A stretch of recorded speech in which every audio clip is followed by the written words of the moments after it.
Alors bonjour à tous et merci de venir nous voir sur Info 5 Québec. Mon invité aujourd'hui, Laurie Marois. Bonjour Laurie. Bonjour. Ça va bien? Très bien, toi aussi? Très bien, je te remercie. Donc Laurie Marois, tu es artiste peintre. Oui. Je voudrais savoir un peu plus au niveau des origines, de où c'est parti tout ça en fait. Mon Dieu, c'est une bonne question générale. En fait, si on part aux sources, Oui. c'est originairement, moi je viens du Lac-Saint-Jean, de Normandin. Et quand j'ai commencé à faire un peu de peinture, c'était vraiment au cégep, à Jonquière. Ensuite, par la suite, quand j'ai fait mon bac en enseignement des arts à Chicoutimi, je peignais pour le plaisir, bien sûr, et ça a un peu décollé comme ça. Mais c'est vraiment quand je me suis emmenée à Québec que j'ai commencé à faire de la suppléance. En fait, j'ai déménagé à Québec pour l'enseignement. Et je peignais par les soirs quand j'avais du temps entre mes 4 emplois. Et tranquillement, pas vite, j'ai commencé à exposer à la bibliothèque de Saint-Félicien, à la maison Banville. C'est toutes des petites places chez nous qui m'accueillaient. J'ai fait le salon des artistes de Saint-Félicien. Et tranquillement, mon nom a commencé à se propager sur Facebook. Et Facebook, dans ce temps-là, c'était très... Ça fait quand même un certain moment, est-ce que je comprends? Ouais, mon Dieu, 2014, 2013. Puis c'est vraiment la journée que je me suis ouvert une page Facebook parce que je ne voulais pas harceler mes amis sur mon profil personnel. J'ai ouvert une page, puis j'ai commencé à prendre des commandes et en peu de temps. Sans le savoir, je créais beaucoup de trafic autour de ma page. Je répondais aux commentaires, publiais. Bref, je faisais tout ce qu'il fallait faire sans vraiment savoir. Et en créant tant de trafic, mon nom commençait à être connu. Je pense qu'actuellement, ça fonctionne vraiment bien parce que tu me disais un peu plus tôt que tu étais environ rendu presque à 50 000 personnes qui te suivent sur ta page Facebook. Tu as un profil Instagram également, que tu as beaucoup de followers aussi. Et je voudrais savoir par rapport à ça, comment tu as développé un peu ton propre style parce qu'on regarde la peinture actuellement, on reconnaît le style Laurie Marois. Donc, ça a été quoi ton processus pour arriver à cette définition-là? C'est drôle parce qu'on m'associe beaucoup avec les animaux. Et au départ, quand je suis entrée en galerie d'art à la galerie Guylaine Fournier à Baie-Saint-Paul, je peignais des fruits dans l'eau. Par exemple, je prenais un verre d'eau, je prenais une fraise et je la laissais tomber, je la prenais en photo.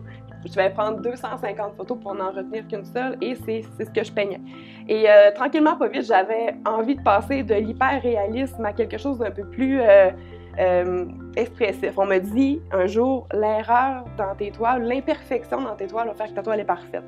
Et ça m'a permis de commencer à déconstruire. J'ai passé de visage en gros plan à vaporiser mon solvant sur mon huile à commencer à faire des animaux.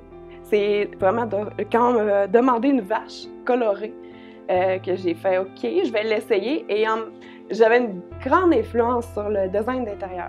Tout ce qui est, quand tu arrives dans une pièce, les murs sont gris, sont blancs.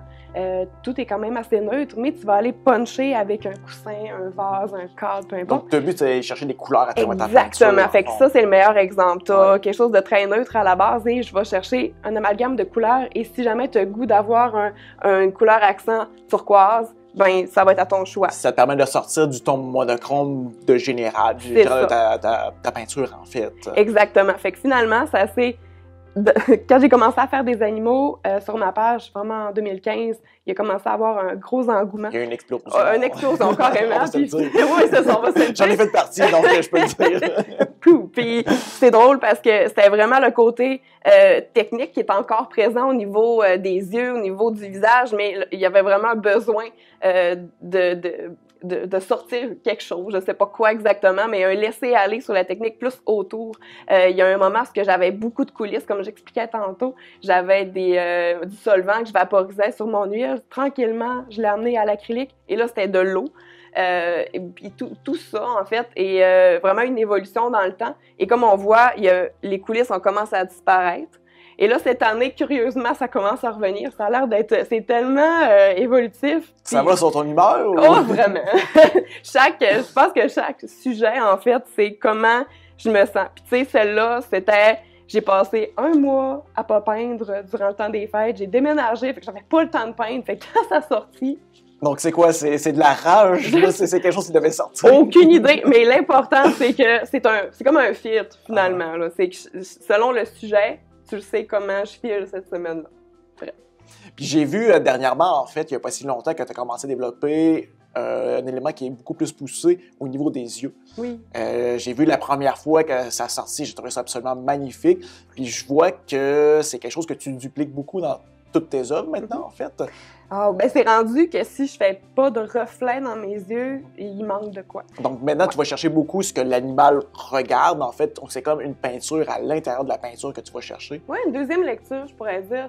Ça dépend, comme, mettons, j'ai déjà fait un hibou avec des chameaux, comme si on était dans le désert. C'est elle que tu pensais? Oui, effectivement, j'ai vu. Mon Dieu, une voie lactée, je sais pas, j'en ai plein, des montagnes, nomme-en. Tu avais un oiseau magnifique avec l'horloge à l'intérieur de son œil, comme s'il regardait clocher. Ah oui, le temps, mais comme mettons celui-là, c'est des horloges aussi. Il y a vraiment, en 2018, ça a évolué beaucoup vers les horloges, vers le temps, avec une année très chargée finalement. Je sais pas pourquoi j'ai commencé à avoir une obsession vraiment envers, je pense, l'esthétisme de l'horloge, mais aussi sa signification la plus profonde, surtout parce que chaque événement était tellement calculé, je devais tellement produire à un rythme très régulier que ça me... pas que ça C'était donnait... très prenant, en fait. Oui, on va se le dire. Là. C'est pas toujours évident d'être obligé de produire sous pression. Et 2018, pour moi, rime avec quand même une bonne pression. Pas une mauvaise, mais je pense que la manière d'évacuer tout ça, ça s'est passé par les engrenages. Ça a été une adaptation énorme pour toi, en fait, que tu as exprimé à travers tes peintures, si je comprends bien. Vraiment. Si on prend le temps de regarder les œuvres qui ont été faites, il y en a une à tout bout de champ, il y en a une qui sort qui est un peu différente de tout le reste. Ça peut être sur le sujet, les couleurs. Des fois, c'est pas un animal. Ou des fois, c'est une femme avec un animal. Il y a comme d'autres éléments qui ont commencé à popper. Puis c'est parce que je me suis donné le droit de le faire aussi. Parce qu'en général, on recherche les animaux comme ça dans mon style artistique. Mais je commence à me donner plus le droit de voguer vers autre chose. Parle-moi un peu de ton marché, en fait. Je voudrais que tu me définisses un peu plus le marché québécois. Est-ce qu'il y a vraiment un potentiel par rapport aux artistes peintres, en fait? Ah, mon Dieu, oui, et puis c'est assez surprenant à quel point on a tendance à penser qu'il faut aller ailleurs pour consommer de l'art, pour apprécier de l'art, pour en acheter, mais il y a tellement de bons artistes québécois, c'est incroyable. À chaque symposium que je me promène, que ce soit à Bécomo, que ce soit à Montréal, que ce soit à Saint-Sauveur, à Granby, je pense qu'on n'est pas assez sensibilisé à l'art. Je pense qu'on ne réalise pas le potentiel qu'on a ici. Est-ce que tu me dis que le Québécois moyen n'est pas un consommateur d'art visuel? Pas assez. Pas assez? Oui, pas assez. À chaque fois que je me promène, mettons, j'aime ça faire les salons de la femme. Salon de la femme, tu t'attends pas à voir une artiste peintre sur place.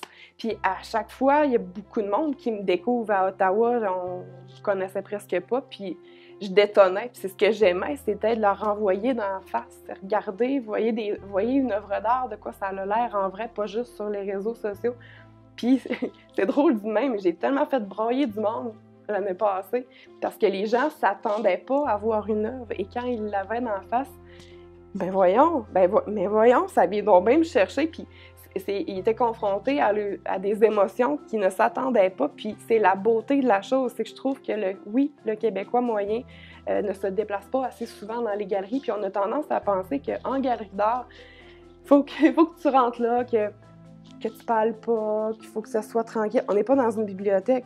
Tu as le droit de t'exprimer comme tu veux, de dire haut et fort ce que tu en penses, qu'est-ce que tu aimes, quelles émotions ça te fait par en dedans.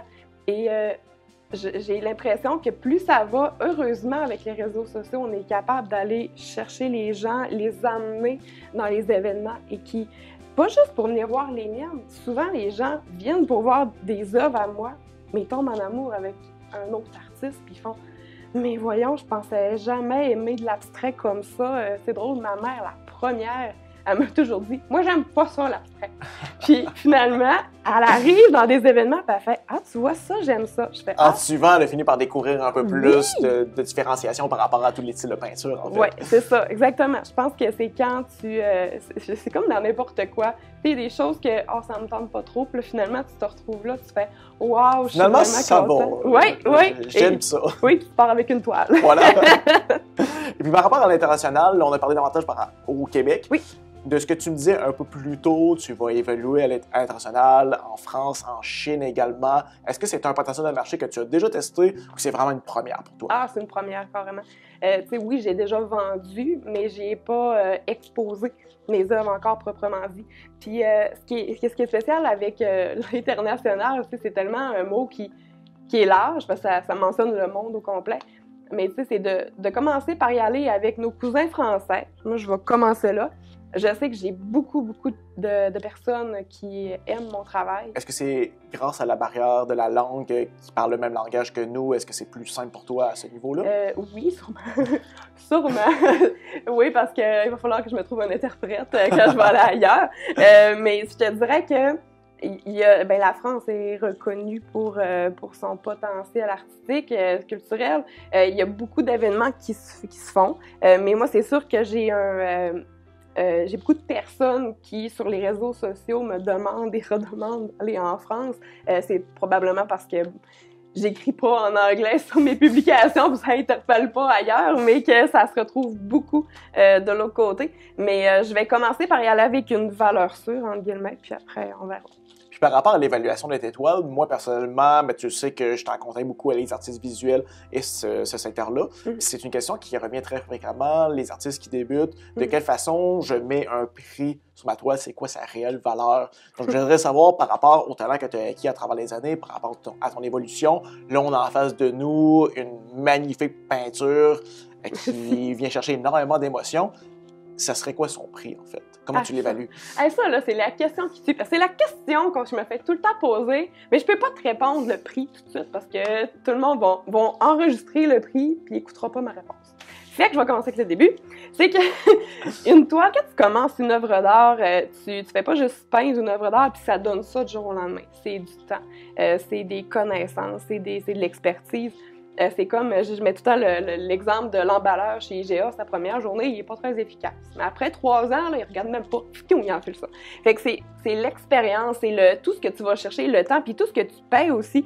Tu vas suivre des cours avec un professionnel, le matériel que tu utilises, puis après plusieurs années, tu réussis à développer quelque chose. Puis je tiens à dire, pas trouver son style et développer son style, c'est bien important.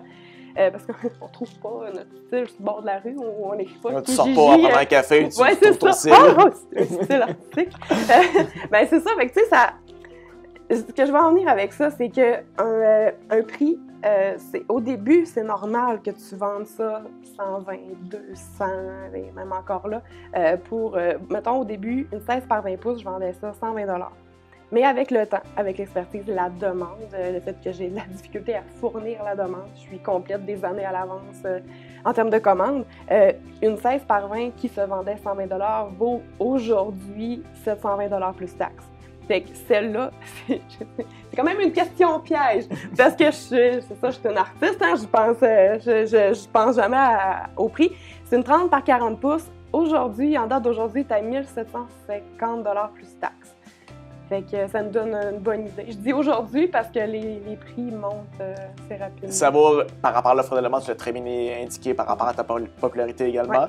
Et maintenant que tu as un aspect au niveau de l'international, si ça fonctionne bien, tu n'auras pas le choix d'y aller avec une demande qui est plus grande également. Exactement. Et veux pas, tu es une artiste, tu as les mêmes journées que nous qui est sur un 24 heures en fait, normalement. À moins que je me trompe.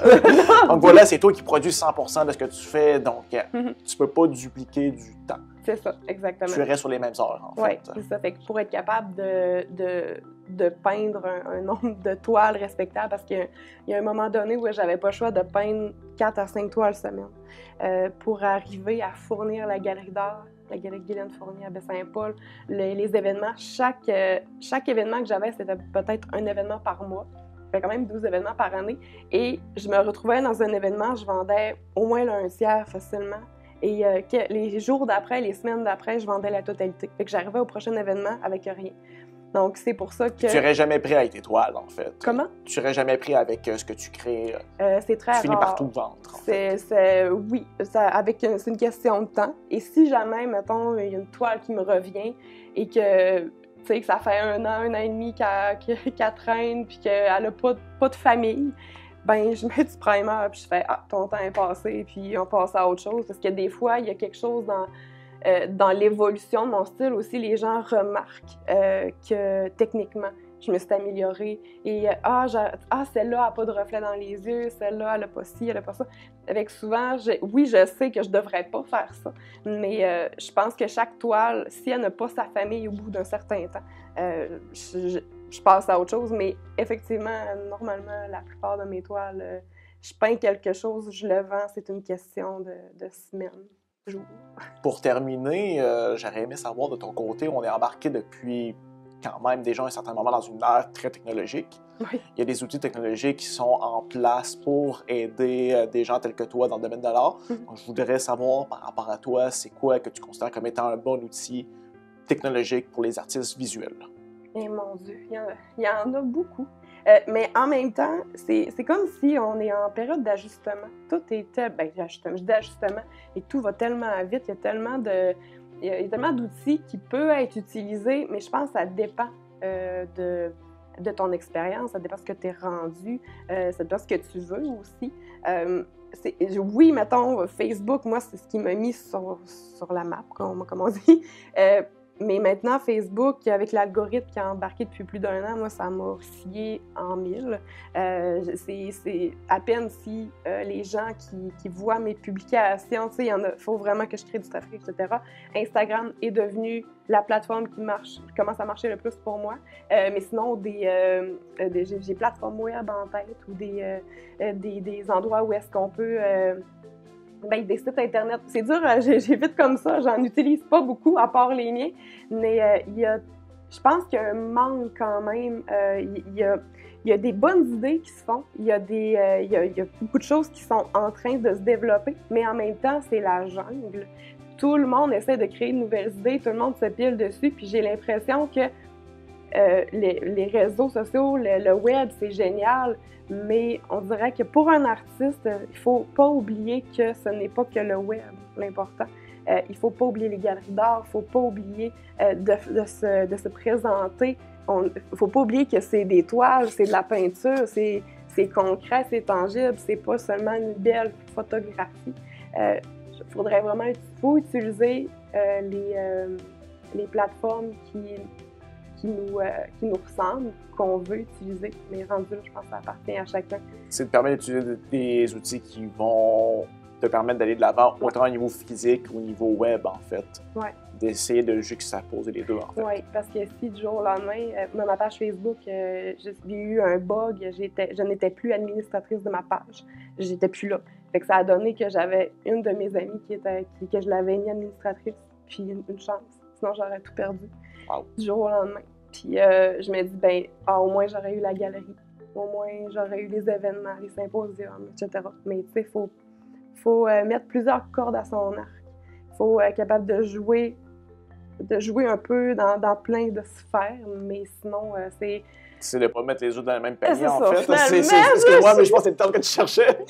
Mon Dieu, je tourne autour. Merci, André. C'est ça. Écoute, Marie Marois, je te remercie énormément d'avoir accepté de venir nous voir aujourd'hui.